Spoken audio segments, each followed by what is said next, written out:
ভারতীয় ভিসা প্রত্যাশী বন্ধুরা সকলকে জানাই সালাম ও আদাব। দক্ষিণ এশিয়ার রাজনীতিতে এক বিশাল পরিবর্তনের ঢেউ। ৭ই মার্চ আমাদের জন্য হতে যাচ্ছে এক টার্নিং পয়েন্ট। তারেক রহমানের সাথে মোদী সরকারের উচ্চ পর্যায়ের আলোচনার পর অবশেষে জট খুলছে ইন্ডিয়ান ভিসার।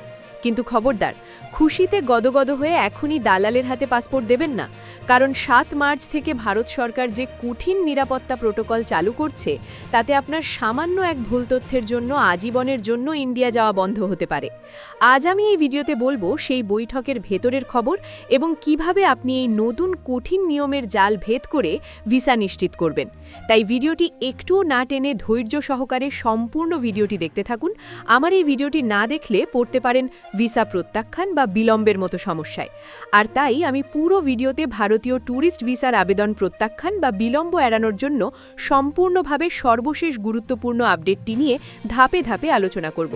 সেই সাথে প্রতিনিয়ত সবার আগে ভারতীয় ট্যুরিস্ট ভিসার নির্ভরযোগ্য সকল আপডেট পেতে আমাদের এই ছোট্ট চ্যানেলটির পাশে থাকুন। আর আমাদের এই চ্যানেলের যদি নতুন দর্শক হয়ে থাকেন তাহলে অবশ্যই আমাদের চ্যানেলটি সাবস্ক্রাইব করুন এবং পাশে থাকা বেল আইকনটি অন করে রাখুন। যারা আগেই সাবস্ক্রাইব করেছেন তাদেরকে জানাই অসংখ্য ধন্যবাদ।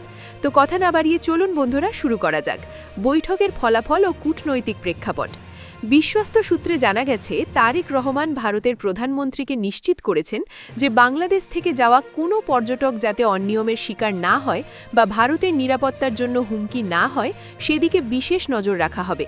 এর বিনিময়ে ভারত সরকার সাধারণ মানুষের জন্য ভিসা খুলে দিতে সম্মত হয়েছে, তবে শর্ত হল আবেদনকারীকে শতভাগ সৎ ও স্বচ্ছ হতে হবে। এখন জেনে নিই ভিসা আবেদনের নতুন চ্যালেঞ্জ সম্পর্কে। কেন এই শর্তগুলোকে কঠিন বলা হচ্ছে? ই পাসপোর্ট অগ্রাধিকার। যাদের ই পাসপোর্ট আছে এবং ডেটা নির্ভুল তারা দ্রুত অ্যাপয়েন্টমেন্ট পাবেন।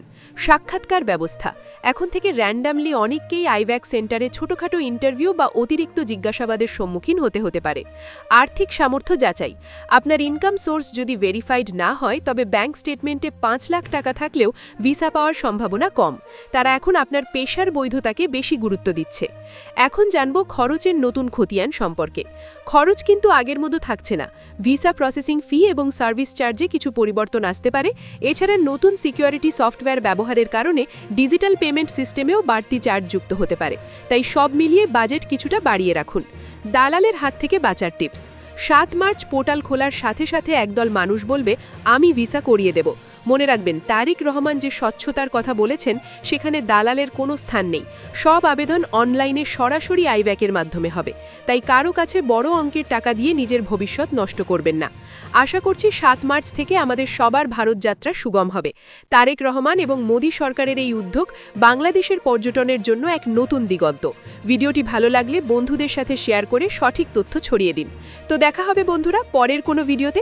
ততক্ষণ পর্যন্ত সকলে সুস্থতা কামনা করে এখানেই শেষ করছি। আল্লাহ হাফেজ।